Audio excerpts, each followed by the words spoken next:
Hey, how you doing? My name's Elton, and welcome to Elton's Container Show. So this episode, we're continuing the theme for the month, which is Windows containers. So if you saw last week's episode, it was all about the basics of how Windows containers work and how you need to be running on a Windows operating system to run your Windows images for Windows containers.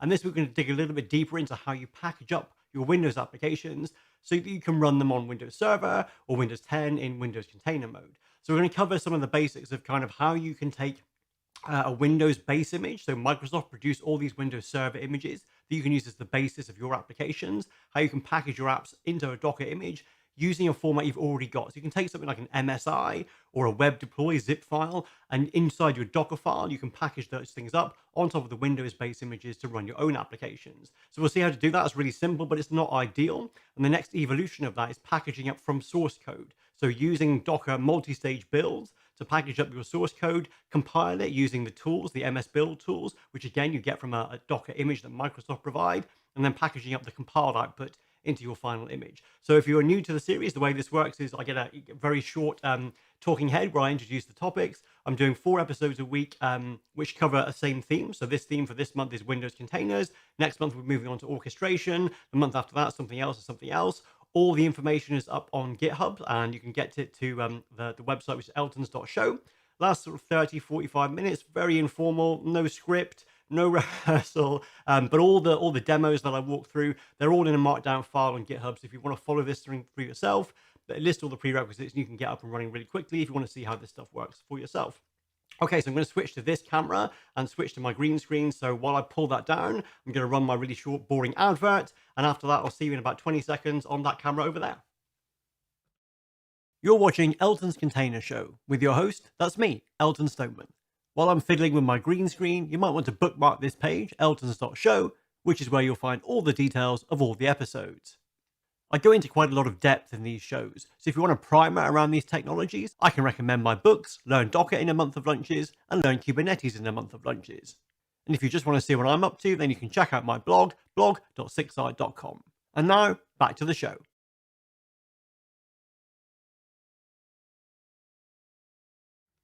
Okay, and here I am. So all the links and everything that you need are up on GitHub, so you can follow this stuff along for yourself. What I'm looking at today is ECS-W2, so that's the name of the episode. And we're going to be looking exclusively at Windows containers. But of course, later on in the series, we'll be doing other themes, and we'll be covering Linux containers too. Okay, we're going to start with some kind of pure Windows applications. So there are a whole bunch of links here for things to follow up if you find today's topics interesting. But the thing I'm going to be looking at mainly is starting with the Microsoft-based images. So on Docker Hub, you'll find images for all the Linux distributions like Ubuntu and Alpine, Debian. All those things have their own official images on Docker Hub. And the official images just means that they're curated by the Docker team, and usually the product team work on those. The Docker files are vetted for best practices. They're published every month, all that sort of stuff. The Microsoft images aren't on Docker Hub. They have their own container registry called MCR, and that's where they host all of their images, but you still discover them through Docker Hub. So Docker Hub is still the discovery mechanism because MCR doesn't have a UI. So if you follow this here, so open this link here. This is for Windows Server Core. So there are 2 Windows base images. Windows Server Core is effectively Windows Server. It's Windows Server 2019 without any of the UI elements. So if you install Windows Server, you get the option to install what they call Server Core, which is without the GUI, and that's effectively what you've got in the Windows container image. Not everything, because not all the Windows features are available, but pretty much everything you need to run a containerized workload is in there. What you'll see is if you scroll down and have a look at this stuff, there's a whole bunch of different tags, which all represent different versions of the image. With Windows Server, there's a long-term support channel, which is good for 5 years worth of support. And then there are these 6 monthly updates, which are these image names like 1909, 1903. Those are the semi-annual channel, the SAC channel. They're not supported long-term, but they're a great way to find out the features that are coming down the line. It's been really useful as containers have evolved since Windows Server 2016 to get new features quickly and work with them in your containers. So you'll find all the details there, but if you look right at the top here, the docker pull command, if my head isn't in the way, let's go and zoom in here. The Docker pull command tells you you're going to get them from mcr.microsoft.com, which is the Microsoft Container Registry. So if you're new to Docker, then the registry is just a place where you go and download your images so you can run your apps in containers. Registries all have the same API, so it's a standard API. Docker Hub is the most popular registry, but you can run your own, and you probably will in your organization to host your own images. All the clouds provide a managed service for their registries. and Microsoft have their own for their container images. So that's Windows Server Core, which is kind of backwards compatible since kind of forever. So you can take your Windows Server 2003 application, pull the binaries off a VM, pull them off a server, package them up inside a Dockerfile, and run them on top of Windows Server 2019 with the Windows Server Core image. You can literally do that because I've done that before when I was working with Docker. And the alternative image is called Nano Server, which is a much smaller Windows compatible operating system. It's not the full Windows Server API. So you can't run things like 32-bit applications in there. You can only run 64-bit.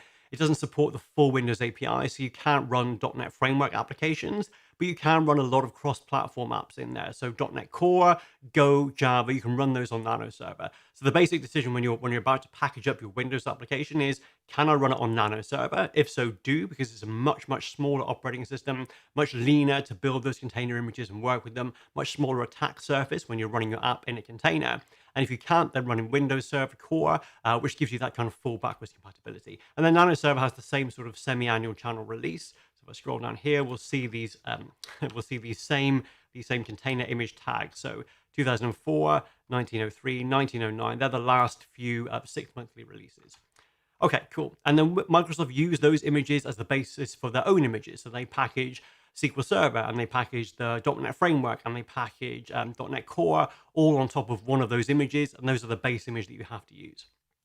Okay, so let's have a look at how this works. So I've already downloaded a whole bunch of Windows Server Core images because that's what I work with all the time, or a lot of the time. If I list out the images that I've got locally, so I'm just doing a Docker image list to show what I've got, and then I'm filtering to look at the Windows Server Core image with any tag. And we'll see here I've got the LTS 2019 image tag.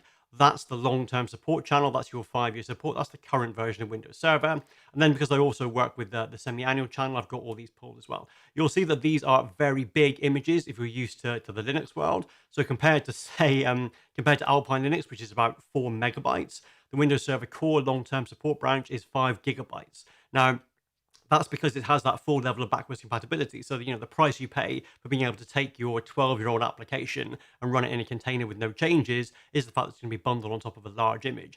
But remember that Windows Docker images are layered. The image layers are cached, and they're shared between images. So the image format, the image structure works exactly the same for Windows containers as with Linux containers. So that Windows Server Core image, although it's very big, you're going to use that from multiple application images. So you really need to kind of download one 5 gigabyte image, and then your layers for each of your applications would just be a few hundred megabytes on top of that. Okay, and they have been driving to make those a lot smaller. So what you'll see here also is that the most recent one, which is the 2004 20.04 release, is 4 gigabytes. So they've trimmed a whole gigabyte off that. So when the very first Windows container images came out, the first Windows Server Core images from 2016, they were more like 8 gigabytes. And gradually the team have worked really hard to bring those image sizes down, to make them more manageable to work with, but not lose that backwards compatibility. So they've cut out features that people aren't typically using when they're running things in containers. Okay, but when I run this, I get pretty much a full Windows Server Core experience. So if you install Windows Server Core without the GUI, and then you go and connect, you do a remote desktop into that Windows Server, you'll get this effectively. You just get the command line interface. So there is no UI. So when you remote desktop in, you'll drop into a terminal. When I'm inside here, I'm inside Windows Server Core. I come into the ordinary Windows command line. So this gives me, the command line from since the beginning of time. But it also has PowerShell. So I can run PowerShell. And because it has PowerShell, I can use PowerShell commands in my Dockerfile to do whatever I need to install, bits of new Windows features, or run commandlets to set up my application. If I run get Windows feature here, I'm still inside the container. I've got all that kind of PowerShell stuff available to me, and it shows me that there's a whole bunch of stuff that's already configured. So inside here, I've already got Windows PowerShell. I've got the WoW 64 support, if you can see that down there. So that gives me 32-bit and 42-bit and 64-bit applications. If I roll all the way up here, so things like message queuing aren't installed, but you can get images that are configured without, or you can configure it yourself using your Dockerfile. And if I keep going way up here, we'll see I've got the .NET Framework installed. So I've got .NET Framework 4.7, but I don't have 3.5. So the Windows Server core image tends to have the kind of most recently supported .NET Framework. There is also .NET Framework 4.8, that's in a separate image, and another image that's .NET Framework 3.5. So Microsoft maintain all of those images on MCR, and when there's a Windows update, they get rolled into those Docker images too. So as long as you're pulling the latest images when you build yours, you're always building on top of the most recent patches, the most recent releases. Okay, so let's leave this container. So I'm going to exit. That will take me back to the command line and exit again back to my host. Okay, so Nano Server is different because it doesn't have that full thing. It doesn't have PowerShell. So again, I've pulled a whole bunch of Nano Server images. And if I look at these, the ones I've got most recently are Nano Server 2004 is 200 megabytes. And 1809 was 251 megabytes. So they're much smaller. They're much smaller images. They're much easier to work with. So that's important because when you think about I'm doing my monthly downloads, the download of the new Nano Server image might be a single layer that's only 100 megabytes of updates. But the download of the new Windows Server core image might be a couple of layers that are 700 megabytes or a gigabyte. So that's why that's important, because although you'll be sharing that image across all of your applications, you'll still do those monthly updates. You're still going to be having big downloads. And when you commission like a brand new server, if you need to scale up your cluster in production, it'll start with no images. So when you first scale up your cluster and you download some images to run your applications, it will download that full kind of, it's like 2 gigabytes because it's compressed. But it'll download that 2 gigabytes. It'll have to decompress it to 5 gigabytes. So that's the cost you pay for working with the Windows Server core. But I can do the same sort of thing. So when I'm working in Nano Server, I can run my container from the latest version of Nano Server, and this will drop me into Windows command line. There is no PowerShell. The early versions of Windows Server, and I'm going back like the Nano Server container images, going back sort of 5 years, they did have PowerShell, the cross-platform PowerShell. But it was just too big. It just added too much to the container image. So as part of that slimming down process, that's all been removed. And you don't really need like a complex shell inside your container image, because you can take care of that in your Dockerfile. Anything you need to do, you can do in a multi-stage Dockerfile, and then just copy the output into your final image. So I've got the command line here. So this is where you're going to exercise all the things you learned about. If you're like me, when you're using Windows 3.1 at school, these are the same command lines you're going to use. So I can use dir to see what's going on. If I want to see the contents of that text file, I can use type to see the contents of that. And then when I'm done going down a nostalgia trip, I can just exit that back out. So main things you need to kind of take away from that: Windows Server Core gives you pretty much everything, but it adds a bit of the maintenance overhead dealing with those big images. Nano Server, much lighter to deal with, doesn't run every application. So you'll need to find the right base image for what you want to use. Okay, so then the advantage of those Windows Server core images is that because they've got PowerShell and all that sort of stuff inside your Dockerfile, and you can kind of do anything that you need to do. You can package up any Windows application, provided you can do an unattended install. So, if you're trying to install an application that pops up a window and asks you, where you want to install it, which folder to install it to, you can't really do that in a container unless your install artifact lets you kind of have an unattended mode, a quiet mode. And you can get that with MSI. So I'm going to spin over to another window here, and the links that I've got, they're all in the same. What have I done? I've closed this down. They're all in this. All these links here will take you to the GitHub repo. But I'm going to open another code window because it's a bit easier to use. So let's open this. So this is my Dockerfile that I'm going to build. I'm not going to upgrade. Close that down. So this is a genuine Dockerfile. I can use this to build a Windows application that is using an MSI. So imagine I've already packaged my MSI with some other process, a CI process, or I've done it with Visual Studio or whatever, and I've got my MSI out, and that's what I've got here. So inside this copy instruction, I'm copying the MSI, the Windows installer that I've already built, into my container image. The from line is using my own version of a Microsoft image, and all that I do is I've got my own Dockerfile that starts from the Microsoft ASP.NET 4.8 image. So I'm starting from that MCR image, and that's the kind of approach where you have a golden image. So you own your own kind of namespaces for those images. You can control when you do the updates, all that sort of stuff. And I switch the shell to PowerShell so I can run PowerShell commands. And this is where the real work happens. Let's clear this down. So I've got a single run command in here that's going to start a process. The process is MSI exec, which is how you do an install of an MSI file without double clicking on it. So this is the command line to install it. And the arguments are /i to install, the name of the installer file, which is the file I've just copied in, and the quiet and the no restart tells the installer, do it unattended. Don't pop up any windows. Don't do an automatic restart, even if you think you need to. Just go and install the MSI and do whatever the MSI tells you to do. But the important bits are at the end here. So I'm running this inside a PowerShell session, and I'm saying no new window and wait. So it won't pop up a new window for something else to happen in the background. It's going to wait and run this MSI exec in the foreground. So the way the MSI installer works, they kind of spin up this process that goes somewhere else here, and then they look like they finished even though they haven't. You need these flags to make sure your MSI is fully installed. So actually, this is the pattern that you use to install any MSI inside a Windows Dockerfile, if that's the artifact that you've got. And this just deploys it exactly as it was if you were to deploy it manually using the command line. Okay, so we can look at how that works. So I've got this down here. If you're interested in doing this yourself, then where are we here? You'll find the links to all this stuff up here in, this is the repo, 6i/docker for .NET repo. There's a whole bunch of source code there for a Udemy course that I'm working on, and that's what I'm using for these demos here. So I'm going to switch back to the root of that repository, because I'm going to build that image that we've just seen with the MSI.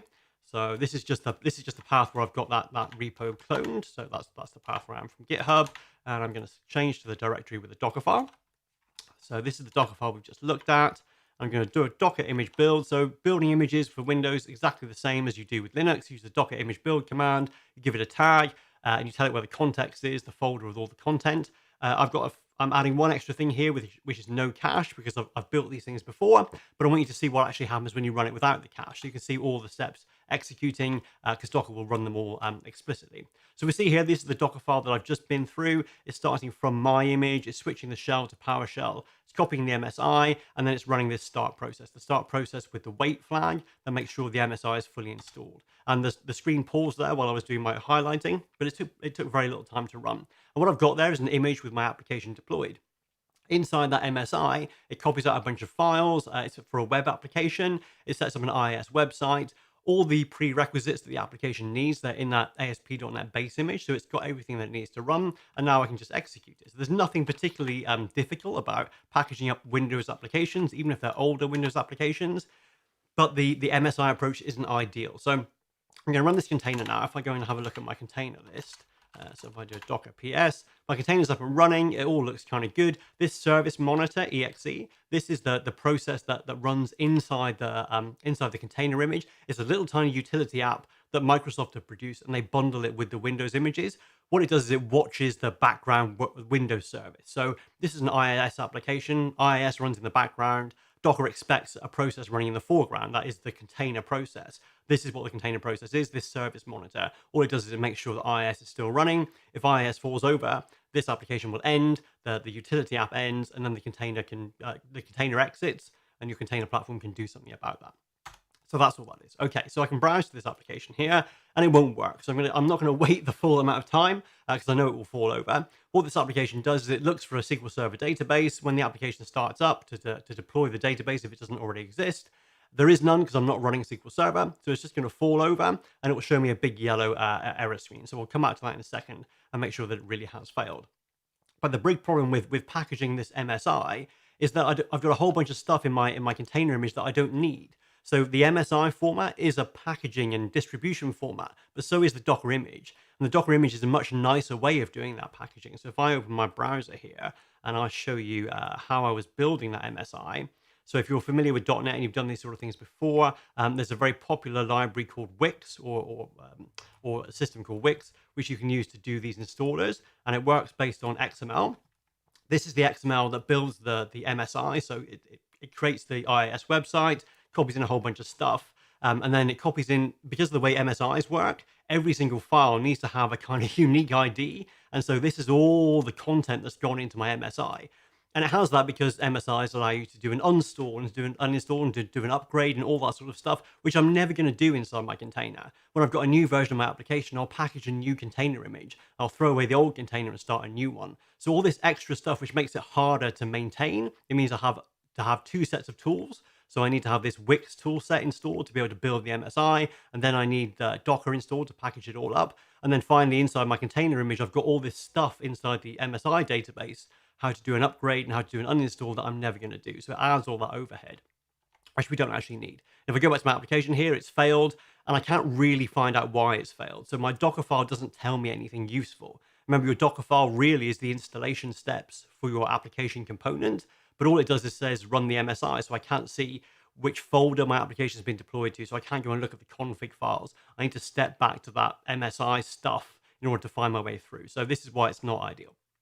Now, the alternative is to go directly to source code. So with source code, you can compile your application inside one image and then package it up inside on top of another image. So if you're not familiar with this, this is the whole idea of multi-stage Docker files. And again, you're using images that are going to be provided by Microsoft and supported by Microsoft. So if I go and look at an alternative version here, there's much more stuff in this Dockerfile, but it gives me an image that's much easier to work with. I'm doing without the MSI altogether here. And what I'm doing is I've got two from lines. That's how you can tell this is a multi-stage Dockerfile, which means it's going to compile one image, but in separate stages.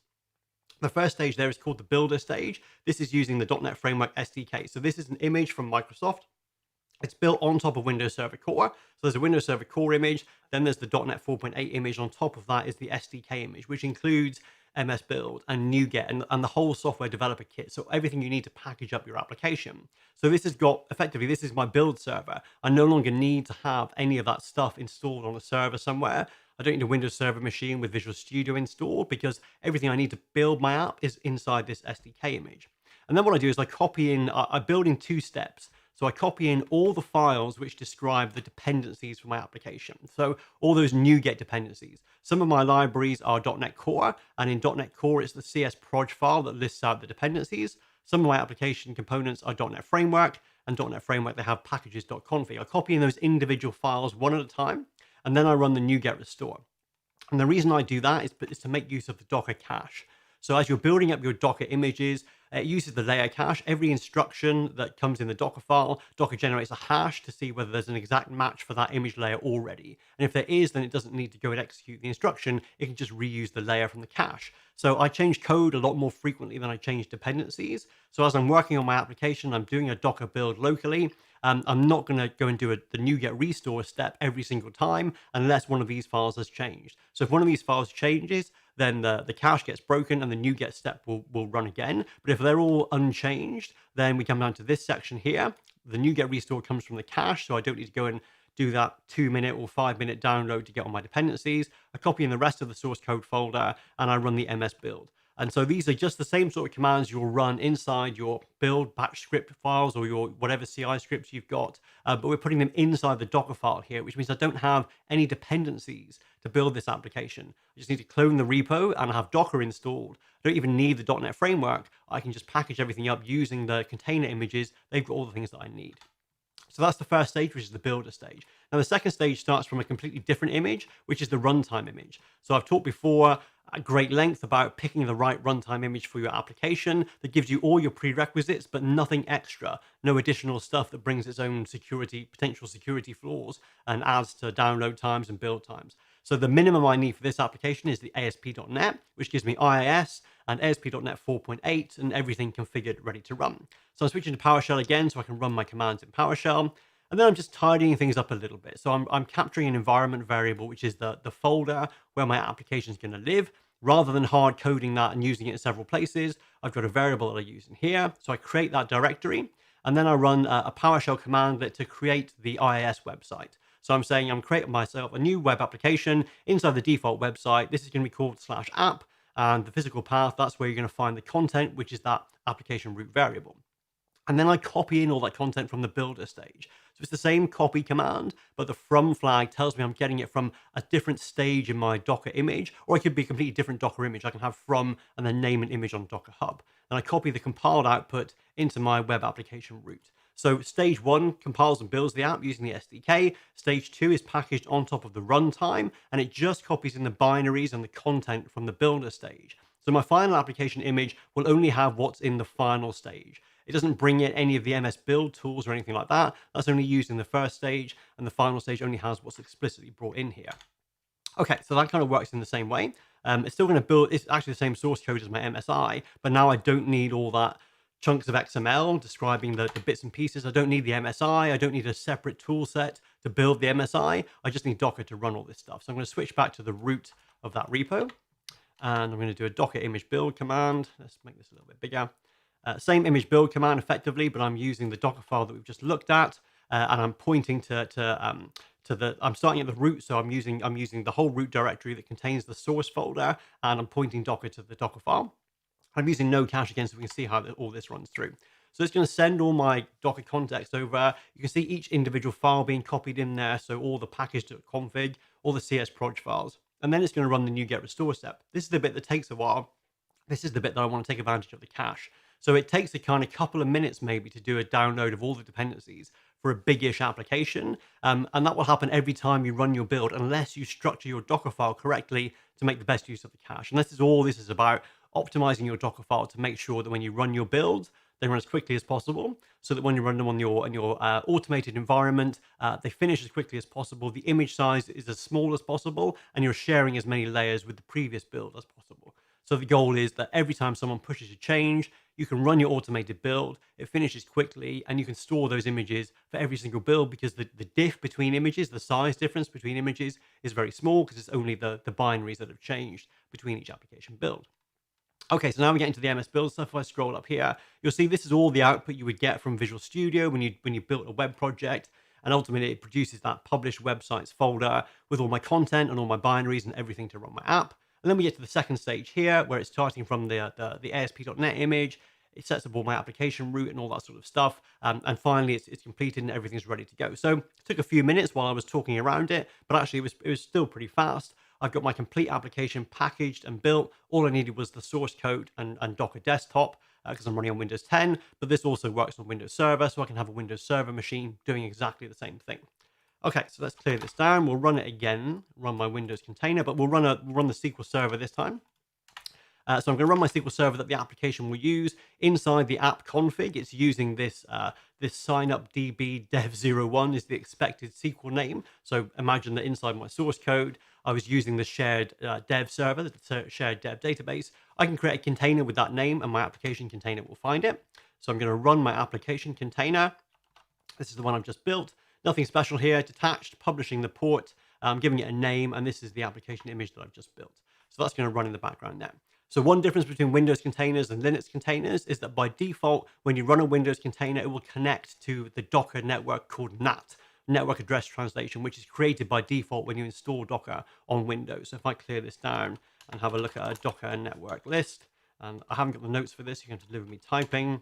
I'll see this NAT network, which you'll always find on Windows. So Windows containers will always be attached to one network, at least. It'll be the NAT network if you don't specify. Now, if you run in a Linux container mode, you need to kind of specify the network you want things to connect to. So if I look at that network, Docker network, and here we go, network inspect. I didn't expect to be doing this, otherwise I would have the cheat sheet. Inspect NAT. What we'll see here when my containers are listed, so I've got my sign up web container that I've just run, I've got my database container. So by default, they're attached to that network, so they can find each other by the container name.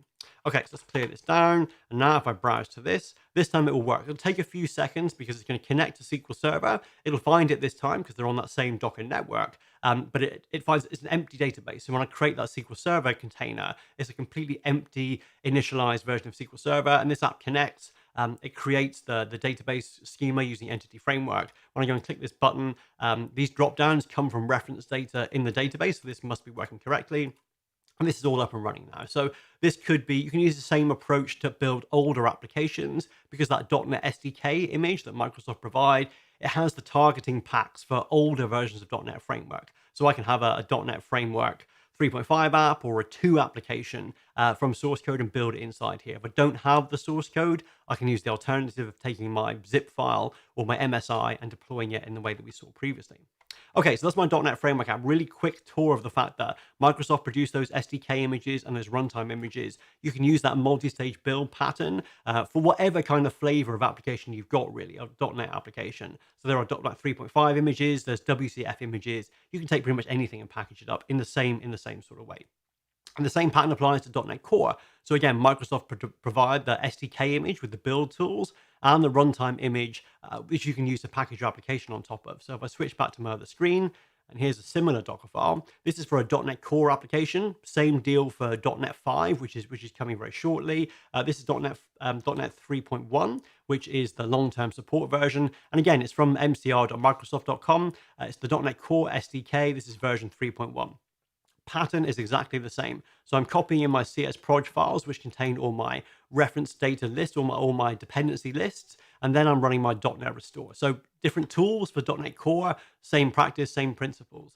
and then I'm going to copy in the rest of the source code and do my .NET publish. So in the builder stage, there are the 2 steps to do the dependency fetching and then the compilation, so that I can take advantage of the cache, so make it nice and fast for repeat builds.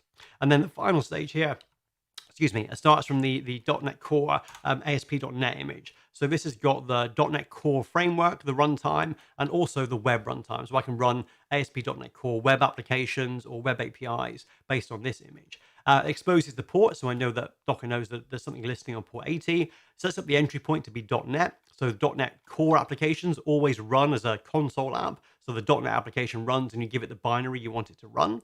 And then I'm copying everything from the builder stage, and I'm copying a specific configuration file. So I'm packaging up this application container image with a different config file that's in the one that's in source code. So my image can run differently when I run it locally, when I run it in a container. So same pattern, works in the same way. These images, these .NET Core images, they're multi-architecture images. So I can run exactly the same Dockerfile on my Linux machine when I'm running in, or Linux container mode if I'm on Windows 10, and I'll get a Linux container image with my .NET Core app. Exactly the same Dockerfile, same Docker build commands. If I'm on a Windows server or I'm in Windows container mode, then I'll get a Windows image out. So it's really nice if you're moving to .NET Core or .NET 5 and you want to have cross-platform support. You don't change your code, you don't change your Docker files, you don't change your build tools. You just build the same thing on different servers and you get Linux and Windows variants. Okay, so let's go and build that, and we'll see it's exactly the same thing. So I'm going to build my reference data API. So this application really is just it connects to the same database, and it will pull out just the reference data that we've seen in those drop downs. So I'm building it with no cache again, so you can see everything happening. I'm getting to that .NET restore stage, so it's doing the kind of download of all the dependencies. It's a much smaller application, smaller dependency list, much more lean technology stack, because .NET Core has been built from the ground up to be more or less compatible with .NET and work in the same way, but to have all the modern approaches to building applications. So it does the restore, now it's doing the compilation, and then we've got to the final runtime image, and it's all built and it's all ready to go. So let me clear this down. One of the things that we get with .NET Core is that it behaves the way that Docker expects an application in a container to behave. So when I run this, I can give it an environment variable, and that can override a section of the config that's built into the application image. So .NET Core has this kind of hierarchy of config. You can have these JSON files and then environment variables, and you can set the settings at different points, and then the framework merges them all together for one set of config. And what that gives me is I can, with an environment variable, I can take my image, which is packaged with a config file that's expecting to point to some other database, and point it to my local database, which is this signup.db dev01 container. Okay, so I can run this. It'll connect to that NAT network again because it's a Windows container. It'll find my database. I can curl the endpoint to make sure that it's reading that data. And that's the data that I get out. So it works in the same way. Dockerfile, multi-stage build. I've got my SDK with the build tools, copy in my source code, compile the application, and then take the compiled binaries into the final image that's built on the runtime image. So a nice small final image with just what my application needs to run. Okay, if I clear this down, so what we'll see here, the other thing about .NET Core and .NET Framework is they're very different approaches to running applications. So .NET Core is kind of the same pattern that you get from a modern application framework like Node.js or Go. They run as console applications. They run in the foreground.